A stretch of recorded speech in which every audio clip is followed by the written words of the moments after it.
ரப்பு மன்னிப்பானா நீ செய்த பாவத்தை?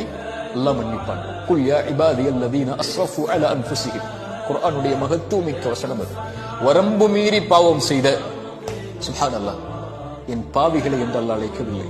வரம்பு மீறி பாவம் செய்த என் அடியார்களே, லா தக்னது மிர் ரஹ்மத்தில்லாஹ், அல்லாஹ்வுடைய அருளில் ஒருபோதும் நம்பிக்கை இழந்து விடாதீர்கள். உங்கள் தந்தை விரட்டி விடுவார், தாய் விரட்டி விடுவார், உங்கள் கணவன் விரட்டி விடுவார், உங்கள் மனைவி விரட்டி விடுவார், உன் எஜமானன் விரட்டி விடுவான்.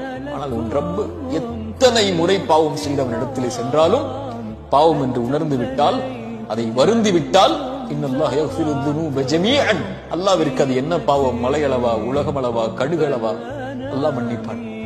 வல்லதீன இதா ஃபஅலு ஃபாஹிஷத்தன் அவ் ஸலமு அன்ஃபுஸஹும், வரம்பு மீறி பாவம் செய்து, மானக்கேடான காரியத்தை செய்து, அல்லாஹ் தடுத்த காரியத்தை செய்து, அல்லாஹ் என்னை பார்த்து விட்டான் என்று மன்னிப்பை தேடி வருபவனுக்கு வமை யக்ஃபிரு துனூப இல்லல்லாஹ், அல்லாஹ்வை தவிர யார் அந்த பாவத்தை மன்னிக்க முடியும்? அல்லாஹ் யுரீது அய்யதூப அலைக்கும், அல்லாஹ் பாவங்களை இருந்து விலகி வரக்கூடிய தௌபாவை செய்யக்கூடியவர்களை அல்லாஹ் நேசிக்கிறான். அந்த செயலை செய்பவனை அல்லாஹ் விரும்புகிறான். அல்லாஹ்வுடைய தூதர் ஸல்லல்லாஹு அலைஹி வஸல்லம் சொன்னார்கள், அல்லாஹு அஷத்து ஃபரஹன் பி தௌபத்தி அப்திஹ், ஒரு அடியானுடைய மன்னிப்பை, தௌபாவை அல்லாஹ் எல்லையற்ற மகிழ்ச்சியோடு ஏற்றுக்கொள்கிறான்.